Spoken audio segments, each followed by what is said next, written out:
찬양대를 통해 십자가의 주님을 찬양케 해주셔서 감사합니다.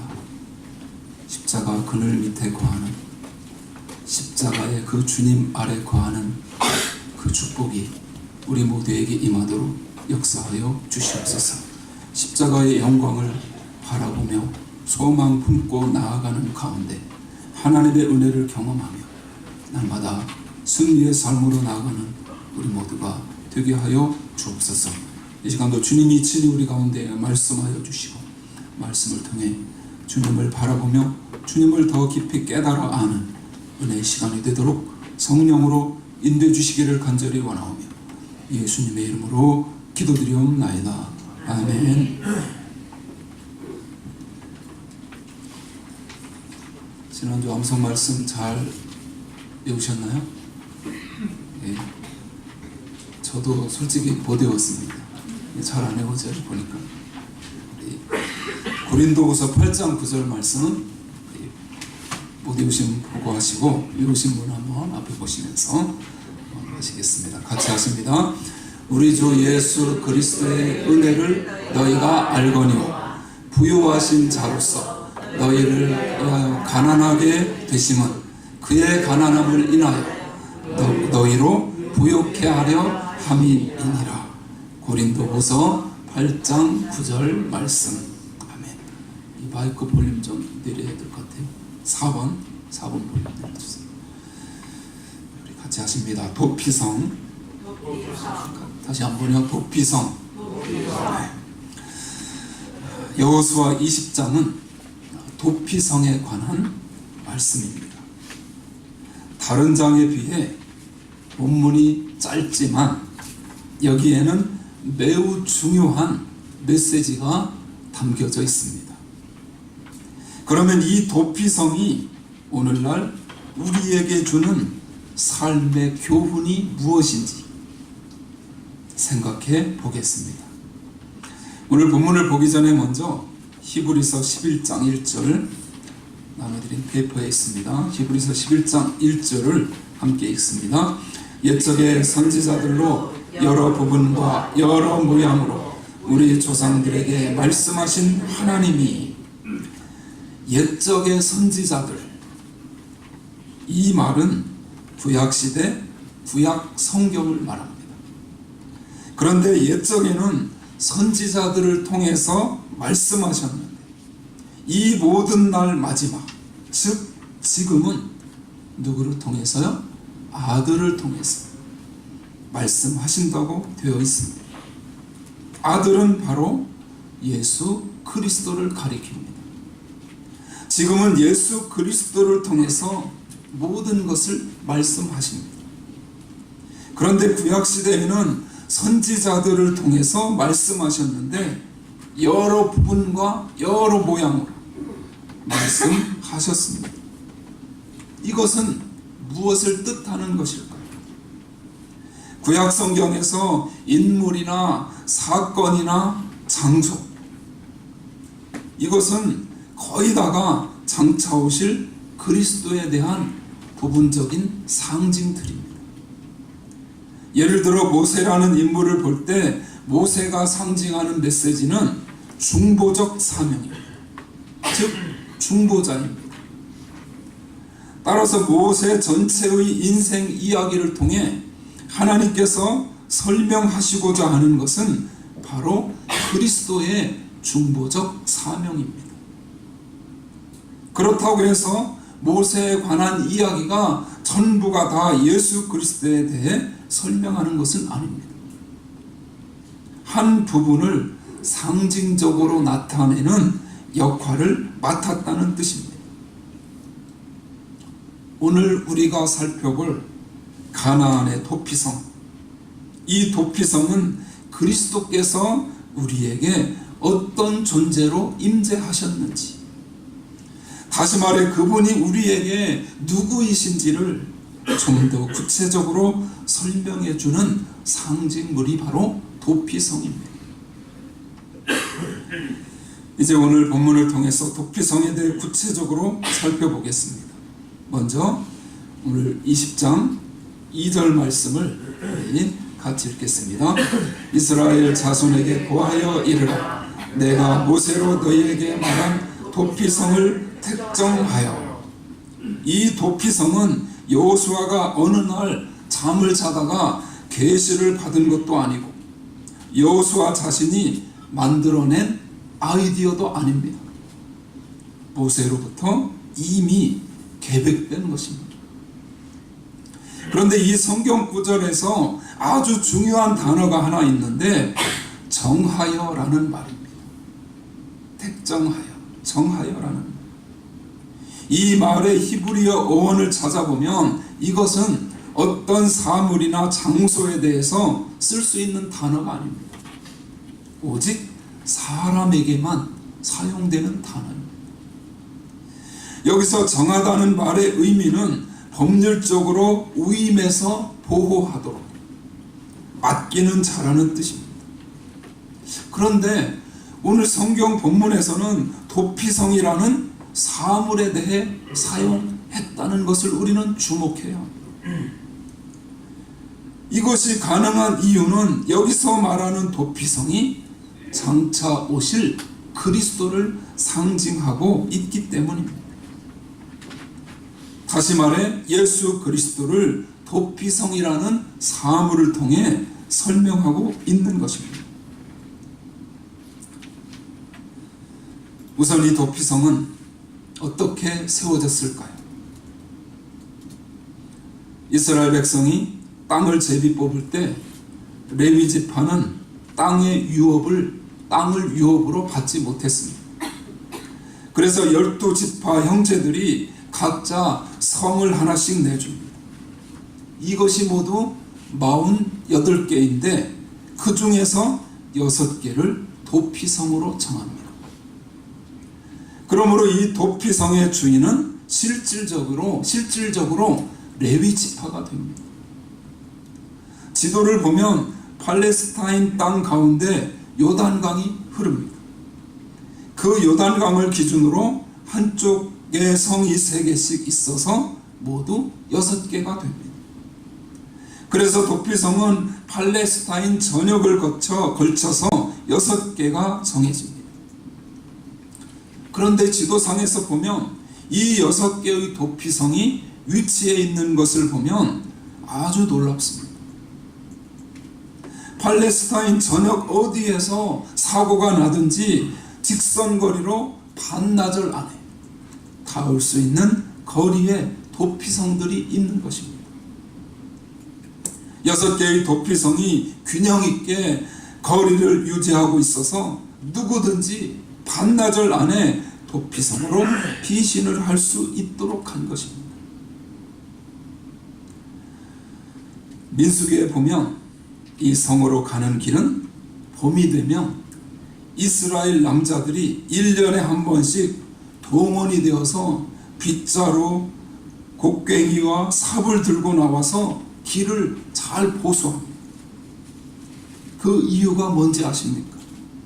도망 오는 자가 걸려서 넘어지지 않고 잘 올 수 있도록, 피난처라는 팻말이 잘 보일 수 있도록 먼지를 털고 작업을 하게 되어 있습니다. 그래서 누구든지 위급하고 다급한 상황에서 언제나 도피성 안으로 빨리 들어올 수 있도록 한 것입니다. 그리고 이 도피성은 지형적으로 가장 높은 산 중턱에 자리하고 있습니다.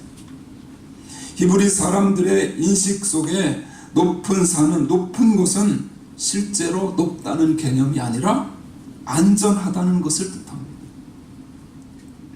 그런데 더 흥미로운 사실은 이곳은 유대인들만 들어갈 수 있는 곳이 아니라는 것입니다. 나그네, 과부, 이방인, 심지어 종이라도 죄를 지은 사람은 누구나 들어가서 피신을 할 수 있게 되어 있습니다. 그런데 중요한 것은 일단 혐의가 확실해야 합니다. 재미있죠? 혐의가 확실해야 피신을 시켜주고 그 안에서 모든 의식주를 무료로 해결을 해줍니다. 잡아가지고 혐의가 인정되면, 확실하면 오히려 잡아다가 감옥에 가둬야 되는데, 오히려 혐의가 확실하면 피신을 시켜주고 그 안에서 모든 의식주를 무료로 해결해 준다는 것. 대단한 일이라는 것. 그러면 도피성에 피신한 사람이 나올 수 있는 방법은 무엇일까요? 두 가지가 있습니다. 하나는 대제사장이 늙어서 나이 들어 죽으면 그 사람에게 씌워졌던 죄가 면제됩니다. 그래서 그가 나가도 아무도 그에게 보복할 수 없습니다. 또 하나는 그가 죽어서 나오는 방법입니다. 이 두 가지 외에는 도피성에서 나올 방법이 없습니다. 그런데 이 도피성은 어떤 사람이 들어가는 곳일까요? 먼저 우리가 염두에 두어야 할 전제가 있는데, 그것은 이 도피성을 가나안 땅에 설정하도록 하고 있다는 것입니다. 가나안 땅은 이스라엘 백성들이 조상적부터 약속받고 소망하던 낙원이며 소망의 땅이요, 젖과 꿀이 흐르는 땅입니다. 그렇게 안전할 것 같던 가나안 땅 안에 이 도피성이 있다는 것은 무엇을 의미할까요? 그 땅에서 살인과 보복 등 각종 범죄가 일어난다는 것입니다. 그래서 도피성이 설정되었다는 것이죠. 이것은 치열한 갈등 구조를 나타냅니다. 이 도피성에 어떤 사람이 들어가는지 성경이 샘플을 보여주고 있습니다. 두 사람이 나무를 하러 산에 올라갔습니다. 그런데 열심히 나무를 하다가 한 사람의 도끼가 정비가 잘 안 되어 도끼 머리를 고정시키는 것이 빠져나간 것입니다. 도끼 자루가 헐렁해진 것을 모르고 나무를 내리 찍었는데 그만 도끼 머리가 공중으로 날라서 그만 옆에서 같이 나무를 하던 친구의 머리에 찍혀 그가 그 자리에서 죽었습니다. 신명기 19장에 나오는 이야기입니다. 그런데 이것은 그가 고의로 한 일이 아닙니다. 이것이 지금 가나안 땅에서 벌어진 것입니다. 이 이야기를 통해 말씀하시는 메시지가 있습니다. 우리가 예수 그리스도를 믿고 하나님의 아들과 딸로 살지만 아직 새 하늘과 새 땅이 임하기 전 불완전한 모습으로 살아가는 사람들이기 때문에 여전히 죄를 짓고 사고를 치며 산다는 말입니다. 이것이 가나안 땅에서 살아가는 삶의 모습입니다. 오늘 이 시대를 살아가는 우리들의 삶의 모습 역시 마찬가지 아니겠습니까? 가나안 땅에 아직 완성되지 않은 죄인들이 살고 있는 것입니다. 그래서 도피성이 필요했습니다. 한 가지 예를 들어 보겠습니다. 아담과 하와가 죄를 지을 때 환경에 흠이 있었나요? 그곳은 에덴 동산이었습니다. 거기에는 부족함이 없었고 최초의 인류를 위해 하나님이 완전하게 완벽하게 만들어 놓으신 유일한 공간이었습니다. 전혀 흠이 없는 공간이었습니다. 그런데 죄가 에덴 동산 밖에서 벌어진 것이 아니라 안에서 벌어진 것입니다. 성경은 이를 통해 죄는 환경 때문에 생기는 것이 아님을 고발합니다. 아무리 가나안 땅에 들어와 살더라도 죄는 인간의 내면에서 생성된다는 이야기입니다. 그것이 최초로 하나님을 거역했던 인간의 상태입니다. 그리고 나서 그들은 자기들의 발가벗은 모습에 수치를 느끼게 돼요. 무화과 나뭇잎으로 치마를 만들어 입죠. 그런데 햇빛이 내리쬐자 그것이 말라버려서 소용이 없게 되었습니다. 그래서 하나님이 그들을 위해 가죽옷을 만드셔서 입혀주십니다. 이것이 의미하는 것은 무엇일까요? 이는 하나님의 긍휼에 대한 중요한 상징입니다. 인간은 새하늘과 새 땅에 임하여 완전해지는 그날까지 가리고 감추어 줄 것이 있다는 것입니다. 우리는 어느 누구도 자신 속에 있는 것을 다 내보여 줄 수 있을 만큼 내면이 깨끗한 사람은 없다는 말입니다.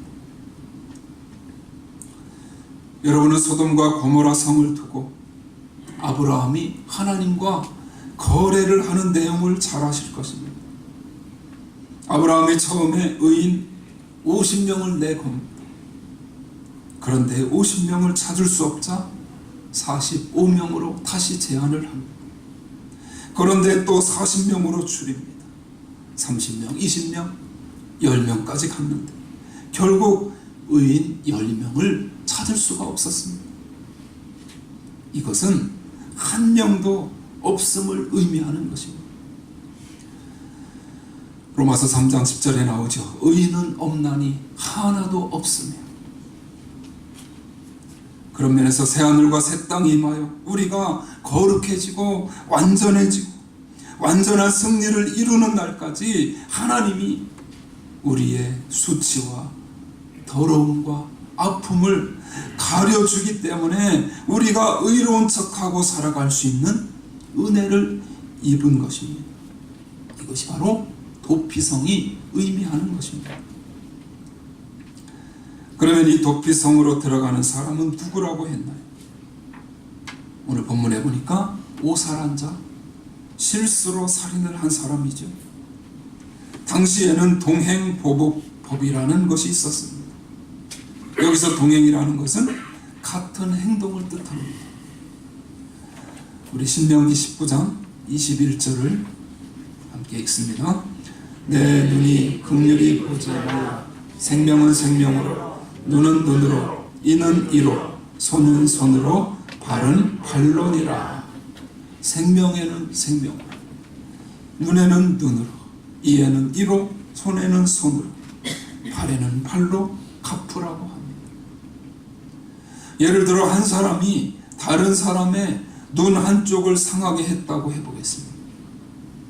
그러면 사람들은 죄성을 가졌기 때문에 복수를 하게 됩니다. 그리고 눈 한쪽뿐만 아니라 이까지 뽑아버리는 것입니다. 그래서 이에는 이만, 눈에는 눈만 갚으라고 말씀하시는 것입니다. 이것은 무자비한 법률을 말하는 것이 아닙니다. 인간의 죄성을 이해하시고 정해주신 자비의 법률인 것입니다. 가나안 땅에서 이런 일들이 벌어졌습니다. 그래서 도피성으로 피했습니다. 그러면 살인을 해서 도망간 사람은 착한 사람이고 그를 죽이겠다고 쫓아간 사람은 나쁜 사람이고 둘 다 본질상 죄인입니다. 예를 들면 사과를 맺는 나무는 사과나무입니다. 그런데 아직 사과를 맺지 않았다고 해도 그것은 여전히 사과나무입니다. 결국은 똑같은 사과나무입니다. 행동으로 죄를 옮기지 않았다고 해서 의인이 아니라 아직 죄의 열매가 맺히지 않은 죄인이라는 말. 죄를 지은 사람은 행위적으로 열매를 맺는 사람임을 말해주는 거죠. 하나님의 은혜로 가려지고 덮여 있을 뿐입니다. 이 사실을 우리는 인정해야 합니다. 도피성으로 도망간 사람이나 죽이겠다고 쫓아간 사람이나 본질은 같다는 이야기입니다. 도피성을 통해 하나님이 우리에게 말씀하시는 메시지는 이렇습니다. 우리는 그리스도의 보혈의 공로를 힘입어 은혜를 얻지 않고는 한순간도 살아갈 수 없는 존재라는 것입니다. 앞에서 이 도피성의 위치가 높은 언덕에 있었다고 했습니다. 그곳은 안전한 곳입니다. 우리 히브리서 13장 8절 말씀, 이번 주에 우리가 암송해야 하는 간단한 말씀인데요. 우리 같이 읽습니다. 예수 그리스도는 어제나 오늘이나 영원토록 동일하시니라. 아멘. 영원토록 변함없으신 우리의 영원하신 예수 그리스도, 우리의 영원한 도피성이 하늘 보좌에 계셨습니다. 그런데 그분이 죄인의 몸을 입고 이 땅에 임재하시고 우리에게 찾아오셔서 우리 인생의 피난처가 되어 주셨습니다. 영원한 도피성이 되어 주신 것입니다. 바로 여기에 우리 삶에 중요한 교훈이 담겨 있습니다. 이 말의 의미는 우리 가슴 한복판에 도피성을 세워야 한다는 뜻입니다. 구약의 도피성은 높은 산 위에 있었죠. 신약의 도피성은 어디에 있나요? 오라고 해도 가지 못하는 우리의 절망적인 상태를 아시고 예수 그리스도께서 죄인의 모습을 입고 높은 보좌에서 친히 우리에게 임하여 도피성 즉 피난처가 되어 주셨습니다. 저와 여러분은 그런 은혜와 긍휼을 입은 존재임을 믿으시기 바랍니다. 그래서 우리 속에 도피성을 만들어야 한다는 이 명제에 우리가 그런 긍휼과 그리스도의 자비를 입은 존재로서 누군가를 찾아가 주어야 한다는 의미가 내포되어 있습니다. 여기서 찾아가 주어야 한다는 것은 행위적으로 누군가에게 다가가라는 것 이상의 의미가 있습니다. 그것은 예수 그리스도가 하나님의 아들, 높고 높은 영광스러운 분으로서 죄인의 몸을 입고 우리에게 피난처가 되어 주신 것처럼 우리도 누군가의 눈물겨운 고난의 삶의 현장으로 낮아져서 다가가라는 것입니다. 그 영혼을 구원해야 하기 때문에, 그 영혼을 살려내야 하기 때문에, 그것이 바로 주님의 마음이기 때문에. 그런데 대개 신앙생활을 오래 하고 신앙이 좋다는 말을 듣는 사람들일수록 그런 비참한 상황에 처해 있는 죄인들을 만나는 태도를 보면 교만이 충만한 경우가 많습니다. 그것은 도우러 가는 것이 아니라 아주 죽이러 가는 것입니다. 예를 들어서 인터넷이나 신문에서 우리가 매일 접하게 되는 끔찍한 소식들에 대해 어떻게 반응하나요? 저것들이 인간이라고 하며 손가락질하는, 그것은 아직도 내가 얼마나 큰 은혜와 용서와 긍휼을 입은 존재인지를 모르는 사람의 태도입니다. 그런 소식들을 접할 때 죄를 지은 사람을 향해서 삿대질할 것이 아니라 그것이 바로 우리 자신의 모습임을 깨달아야 한다는 것입니다. 하나님의 긍휼과 예수님의 생명으로 거듭나지 않았더라 나도 저런 사람과 다를 바 없는 존재였음을 기억하며 하나님께 감사해야 할 줄로 믿습니다. 그런 의미에서 여러분, 어려움과 절망 속에 있고 죄에 빠져 있는 사람에게 정답을 들이대지 마시기 바랍니다. 그러면 오히려 그들이 질려버릴 수 있습니다. 전도서 7장 16절에 보면 이런 말씀이 나옵니다. 지나치게 의인이 되지 말라. 쉽게 이해가 안 되는 말씀이죠. 지나치게 의인이 되지 말라. 이 말은 그렇다고 조금씩 죄를 지며 살라는 그런 뜻이 아니라 너무 교만해하지 말고 너무 잘난 척하지 말라는 뜻입니다. 그런데 대개 보면 성도끼리 대화를 하면서 지나치게 종교적인 용어를 쓰고 종교적인 모습을 보이는 경향이 있습니다. 자기의 생활은 전혀 안 그래 보입니다. 말로만 그렇게 하는 분들이 계세요. 저기 어떤 교회에 있다는 말입니다. 그러면 고난 속에 있는 사람은 더 힘듭니다. 정말 너무 힘들면 기도도 잘 나오지 않지 않습니까? 그렇게 기도가 안 될 정도로 힘들어하는 사람에게 기도를 하지 않아서 그렇다고 우중하듯이 말하는 것은 별로 도움이 되지 않습니다. 결코 가르치거나 정답을 말해주려고 하지 마십시오. 그저 옆에서 그래요, 너무 힘들면 기도조차 안 나오죠.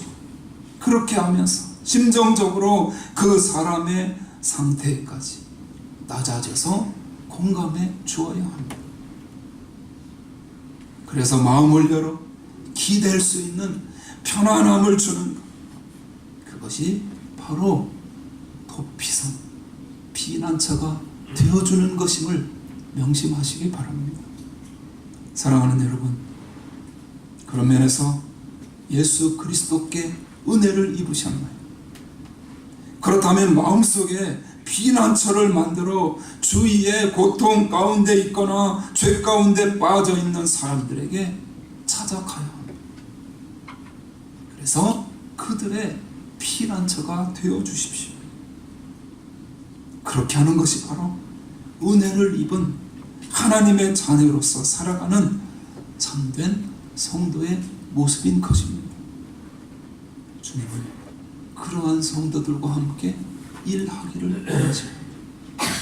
주님은 그러한 성도들이 주님의 마음을 품고 정말 힘들어하고 또 때로는 지치고 헤매이고 방황하는 그 영혼들에게 다가가기를 원하고 계시는 것입니다. 그 영혼도 하나님이 사랑하시기 때문에 그 영혼을 하나님이 우리를 통해 일으키고 세우고 살려내기를 원하고 계시기 때문입니다. 그런 은혜가 우리 교회와 여러분 한 분 한 분의 심령 가운데 넘쳐남으로 말입니다. 하나님의 구원의 역사, 생명을 살리는 역사가 넘쳐나게 되시기를 주님의 이름으로 축원합니다.